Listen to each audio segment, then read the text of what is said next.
Ni hatua nyingine tena. Mungu ametupa nafasi ya kuweza kukutana mimi na wewe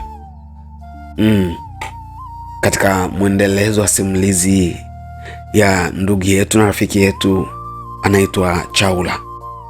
Mimi ninaitwa Genius Amon, ndiye ninayekusimulia simulizi hii. Ninakukumbusha usiache kusubscribe katika YouTube. Ni jambo la muhimu sana, utakuwa umetutendea fadhili. Tulishia eneo ambalo Chaula amepelekwa kwenye bonde ambalo aliona watu wengi sana, ambao kwa kile alichokiona ametumia lugha ya kusema ni mabilioni kwa mabilioni. Yani ni idadi ambayo hakutegemea, hakuwahi kuiona watu wamekusanyika kiasi kile. Alioneshwa watu tofauti tofauti ambao alikuwa anawafahamu na ambao hawafahamu. Sasa alikuwa ameletewa babu yake na akaletewa na kijana mwingine ambaye alikuwa anamfahamu. Huyu kijana aliomba akisema, akimwambia Chaula aende kuwaambia wazazi wake wasitende dhambi.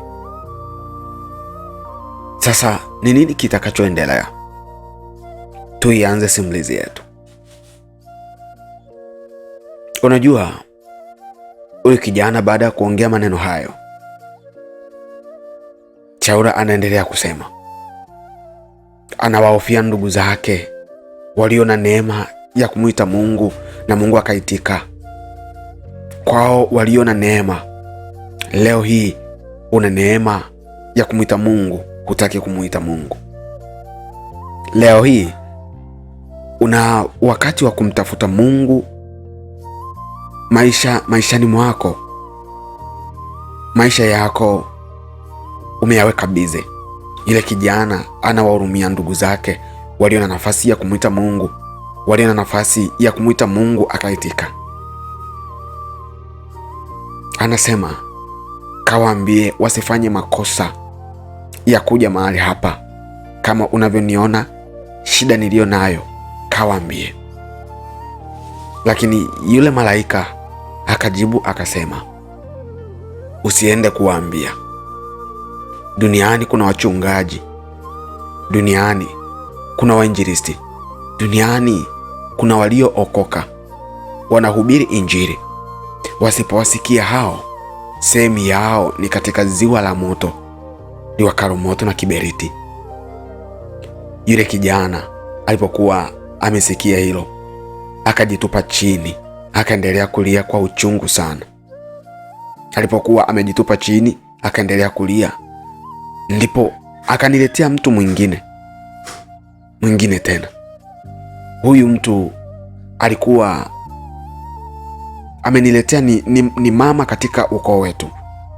Yule mama alikuwa ameolewa, na baada ya kuolewa alipokorofishana na mume wake na wakwe zake, akaona njia nzuri ni kunywa sumu. Akachukua sumu akanywa. Alipokunywa ile sumu akafa. Mumewe naye pepo likapita tena, roho ya mauti. Wakiwa msibani, naye akaamua kuchukua sumu akanywa. Lakini alipokunywa yeye, walimgundua akiwa bado hajafa, lakini sumu ilikuwa imekaa ndani ya mwili wake kwa muda. Wakagundua, wakaamua kumkimbiza hospitali. Kumbuka, nilipata ajali nikiwa barabarani. Kwa wale ambao wameanza na mimi katika sehemu ya kwanza, nilipishana na gari. Wanasema hilo gari limepakia mtu fulani, amepeleka hospitali, amekunywa sumu na yeye, lakini bado hajafa, yuko hai, ila hali yake ni mahututi. Ninashangaa, niko kwenye maono haya, nimechukuliwa, ninaonyeshwa haya. Ninamkuta yule dada kwa eneo lake na yule baba ambaye duniani nilimwacha akiwa hai, naye ninamuona kule amebadilika, amekuwa ni mweusi ti. Analia ulimi wake umevutwa, umefika mpaka kifuani. Unafikiri, unaweza kadhani amekaa zaidi ya miaka 100. Ndipo nikamuuliza yule malaika nikasema, mbona nilipokuwa nikiondoka duniani nilimwacha akiwa hai? Mbona sasa saizi namkuta huku amebadilika kama aliyekaa miaka mingi? Akaniambia kwamba mtu yeyote anapokata roho duniani, ile dakika anapohesabiwa kwamba sasa ni marehemu, ile sekunde tu huko amekwisha kuwa mwenyeji. Kama ni mateso ameyashiriki, na kama ni uzima ameushiriki. Akasema, unavyomwona huyu ni muda mfupi tu tangu aingie, lakini mateso ya mahali pale yamemfanya aonekane kama amekaa miaka 100 hapo. Kuna watu ambao hawajafunuliwa, huwa wanatamka tu, mtu akifa msibani usilie, kwa kuwa wanakuja watu wanamfariji watu, wasema usilie, huyu mtu bado anatembea mpaka akizikwa ndipo atafika kule. Yuko njiani anatembea, machozi yako yanamzuia. Nataka nikwambie, hizo ni akili za kibinadamu na ufahamu wa kibinadamu, lakini kufika mahali pale ni kufumba na kufumbua. Jinsi unavyoweza kuchezesha kope yako ya jicho ni kufunga na kufungua. Uko mbele ya kiti cha hukumu. Unaulizwa ulifanya nini duniani. Usifikiri ni safari ya kutembea kama wengine wanavyofikiri. Ni kufumba na kufumbua. Uko kwenye kiti cha enzi, kiti cha hukumu. Unaulizwa ulifanya nini duniani. Ile baba amebadilika. Utafikiri amekaa hiyo miaka, na laiti angelijua anapokwenda kuko vile, asingethubutu kunywa sumu. Lakini yamefichwa machoni, yamefichwa kama yalivyofichwa kwako unayenisikia leo. Watu wengi wamekuwa wakisema, unajua ujumbe wake unatisha mno, anatafuta mbinu ya kutafuta pesa. Wapendwa, yamefichwa machoni pako. Njia ya kutafuta pesa sio hii, yamefichwa machoni pako. Unashindwa kugundua. Ninachotaka nikwambie mpendwa, Roho wa Mungu afunue akili yako, itambua kile ambacho ninasema na wewe. Yamefichwa machoni pako. Ndiyo maana watu wengi wanashindwa kuelewa ukweli. Watu wengi wako tayari waambiwe uongo kwamba mbinguni kule hakuna anayeweza kuingia, na wengine wanapenda waambiwe uongo ya kwamba huwezi kuokoka ukiwa hai. Utaokokaje ukiwa hai? Utaokoka baada ya kufa. Nataka nikwambie, ukisikia mtu anakwambia maneno hayo, huyo ni adui, tena ni adui kuliko magonjwa ya ukimwi. Mkimbie, kwa sababu baada ya kifo hakuna kuongozwa sara ya toba. Baada ya kifo ni hukumu. Hakuna wokovu baada ya kufa. Na wengine wana imani za ajabu. Unasema mtu akifa katika dhambi, ndugu zako walioko duniani wanaweza wakatoa sadaka wakakuokoa kule mahali ulipo. Ndugu zangu, hakuna sadaka, hakuna sadaka ya ng'ombe, hakuna sadaka ya pesa, hakuna sadaka ya mali ya aina yeyote inayoweza kukutoa ukishaingia jehanamu. Kama ni hivyo, wengi wangelikuwa wametoka. Kama ni hivyo, wengi wangelikuwa wamekimbia kule. Ndugu zao wangelikuwa wamewatoa kwa sadaka zao. Iko sadaka moja tu inayoweza kukufanya usiingie jehanamu. Ni sadaka ya damu ya Yesu peke yake, aliyekufa msalabani. Hiyo ndiyo inayokufanya ukashindwa kuingia ile sehemu ya mateso. Akaendelea kunionyesha watu wengine. Alipoendelea kunionyesha, akafika sehemu akaniambia, umeona haya?